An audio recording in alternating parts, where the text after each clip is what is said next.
3, 2, 1.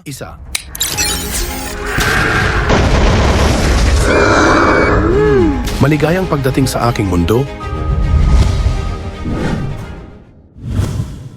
Noong 1824, isang batang lalaking may gintong buhok na nagngangalang Arthur ang nag-iisa sa kabubatan sa gabi. Maraming paniki ang lumilipad sa itaas, at si Arthur ay may hawak na tirador upang pabagsakin ang mga ito. Hindi niya alam kung ano ang susunod na mangyayari.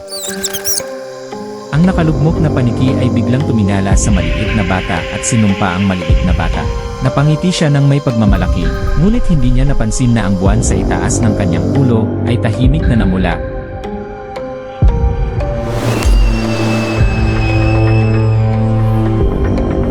Dahil pinatay ni Arthur ang paniki, siya ay isinumpa at naging isang immortal na vampira.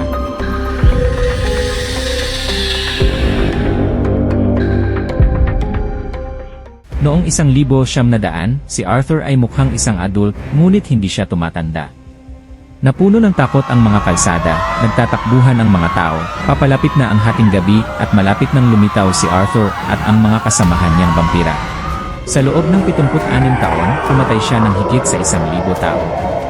Ang ilan sa mga biktima ay ginawang vampira at itinayo ang kanyang pamilya ng mga vampira. Bumaba ang alien na sasakyan. Ang nakakasilaw nitong liwanag ay tumagos sa gabi, at huminto ang mga vampira. Itong-hito ang mga mata.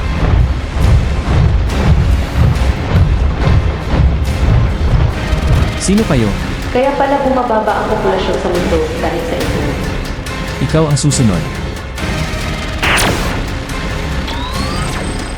Patayin sila. Inutusan ni Lucas ang pag-atake ng walang pahintulot, nagdulot ng kaguluhan. Umalinggaw ang mga sigawan at salpukan sa madilim na langit. Hindi nais ni Arthur na makipaglaban sa mga alien, pero pinaunahan ni Lucas ang pag-atake, kaya't hindi siya nakapigil.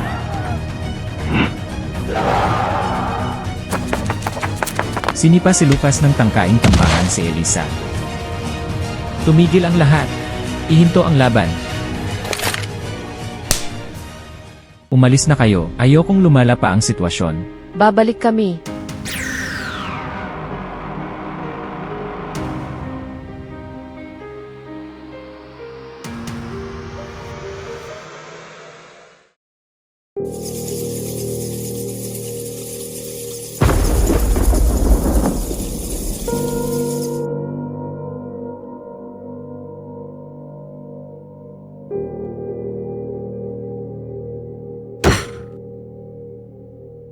Panahon na para itigil natin ang pagpatay. Bakit? Sila ang unang umatake, at inatake mo ako dahil sa isang alien lang. Ikaw ang dahilan kung bakit magulo ang lungsod. Kung gusto nating mabuhay, kailangan nating tigilan ang pananakit sa mga inosente. Kaya ano ang gagawin mo ngayon, Arthur? Susubukan kong makibagay sa mga tao. Hindi na ako mananakit ng inosente. Kayo na ang bahala sa sarili niyo. Para sa kinabukasan ng pamilya ng vampira, pinili ni Arthur na umalis.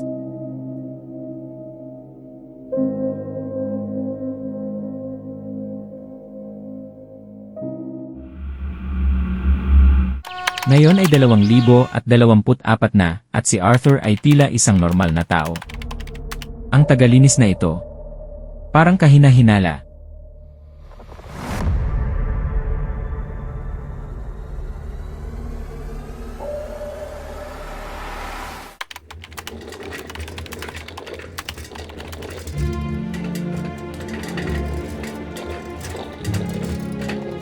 Napakatahimik mong pumasok. Bago ka lang dito, tama? Sir, nandito lang ako para maglinis, hindi kita istorbohin. Tinitigan ni Arthur si Elisa. Parang minamasdan niya ang bawat kilos nito. Mukhang iba ka sa iba. Ano ang pangalan mo? Elisa, sir.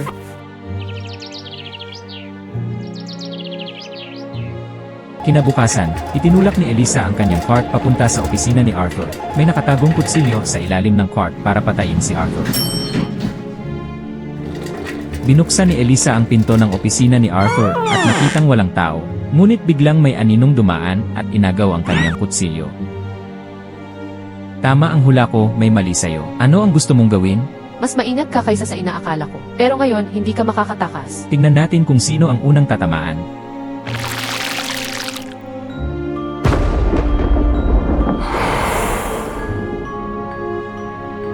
Hindi ba ito ang vampira na nakilala ko 200 taon na ang nakalilipas? Paano siya? Sige, barilin mo na.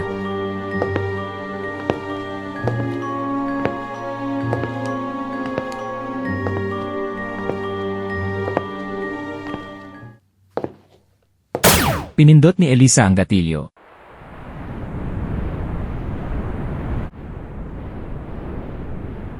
Hindi ko inakala na muli tayong magkikita matapos ang 200 taon. Hindi ka dapat manatili rito. Ano ang binabalak mo? Ako at ang aking alien army ay mag-i-invade ng Earth. Kung ganoon, bakit hindi mo ako pinatay kanina?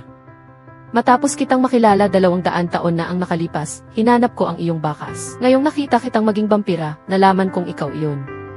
Kung hindi tayo magkaaway, paano kaya? Baka naghahanap tayo ng ibang sagot sa ilalim ng isang kalangitan.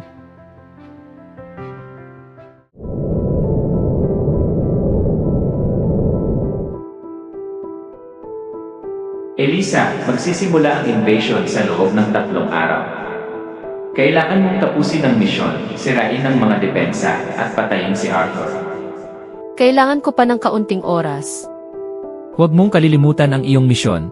Nang matapos ang komunikasyon, baka sa mukha ni Elisa ang hirap ng desisyon. Alam niyang kaunti na lang ang natitirang oras, pero ang kanyang damdamin ang pumipigil sa kanya.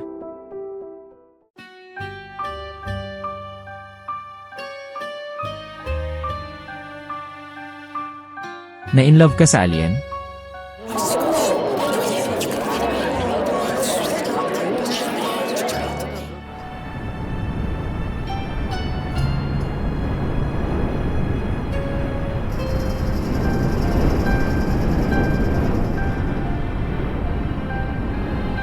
Hindi na natin pwedeng ipagpatuloy ito. Alam kong hindi mo ako kayang patayin. Pinagtaksilan ko ang aking pinuno. Hindi ko dapat minahal ka. Pero hindi ko mapigilan ang sarili ko. Kung ganoon, manatili ka sa akin. Protektahan natin ang lungsod at ang mundo. Napagpasyahan ni Elisa na manatili sa tabi ni Arthur upang protektahan ang mundo laban sa darating na panganib. Tinakpan ng mga alien na sasakyan ang langit ng syudad at handa na sa labanan ang mga vampira.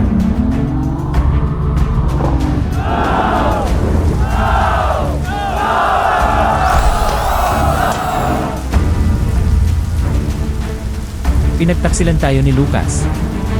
Sa tingin ko, ang pamilya ng mga vampira ay nangangailangan ng mas matubong pinuno. Hindi ko hahayaang magtagumpay ka.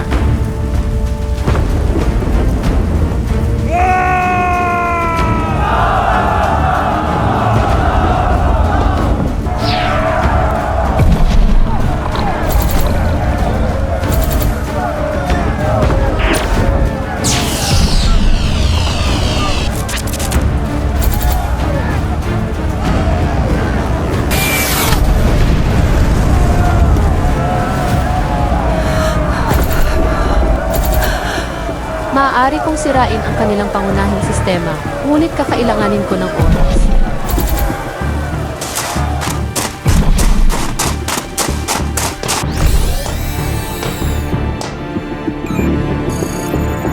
Sa sandaling ito, hindi lamang sila laban sa kaaway, kundi laban din sa oras.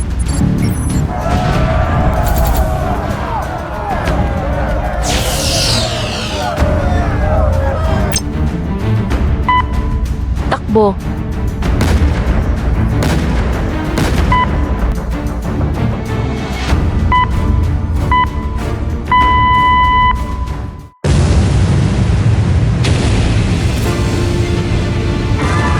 Inactivate ni Elisa ang self-destruct ng barko, kaya't bumalik sa kalawakan ang mga talo ng alien. Nagdiwang ang mga vampira, at si Lucas ay tuluyang nawasak.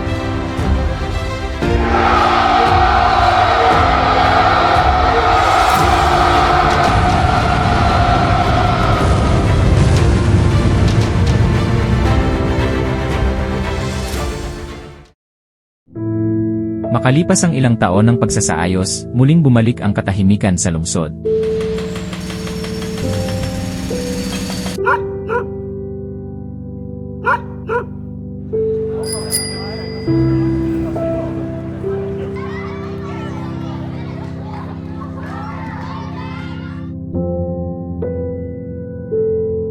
Hindi ko akalain na ganito ang magiging katapusan. Hindi ito katapusan, ito ay simula. Iniligtas mo ang mundong ito, Elisa. Pinagtaksilan ko ang aking lahi, hindi nila ako mapapatawad. Pinili mo na ang iyong landas. Ngayon, ikaw ay bahagi na ng mundong ito, at bahagi na rin ng akin.